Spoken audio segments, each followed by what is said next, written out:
বেলারুশ সীমান্তের নিকটবর্তী আকাশসীমায় উঠছে স্প্যানিশ সেনাবাহিনীর এয়ারবাস। সেখান থেকে একের পর এক মাটিতে নেমে আসছেন প্যারাট্রুপাররা। তবে এটা কোনো যুদ্ধের দৃশ্য নয়।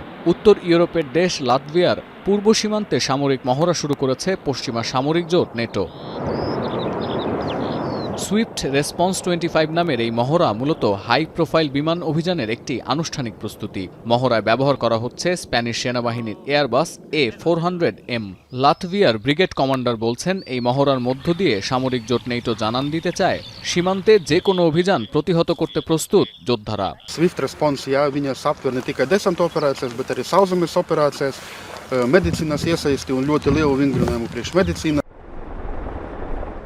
অন্যদিকে নেটোকে সহায়তা করতে 2 সপ্তাহব্যাপী সামরিক মহড়া শুরু করেছে নেদারল্যান্ডস। ডাচ সেনাবাহিনীর 1500 সদস্যের একটি দল অংশ নিচ্ছে এ মহড়ায়। মহড়ায় ব্যবহার করা হচ্ছে যুক্তরাষ্ট্রের চিনুক ও ব্ল্যাক হক হেলিকপ্টার। অ্যামস্টারডামের 100 কিলোমিটার পূর্বের একটি গ্রামে মক ড্রিল করছেন নেদারল্যান্ডসের 12th কম্ব্যাক্ট এভিয়েশন ব্রিগেডের যোদ্ধারা। I think that mainly the thing is that the threat of Russia, that is the reason that we are building up our defense. 2022 ফেব্রুয়ারিতে Russia ইউক্রেনে আগ্রাসন শুরুর পর সেনা সক্ষমতা বাড়ানোর দিকে অগ্রসর হচ্ছে নেটোর এই সদস্য রাষ্ট্রটি। 2030 সাল নাগাদ পদাতিক সৈন্য সংখ্যা দ্বিগুণের পরিকল্পনা করছে তারা।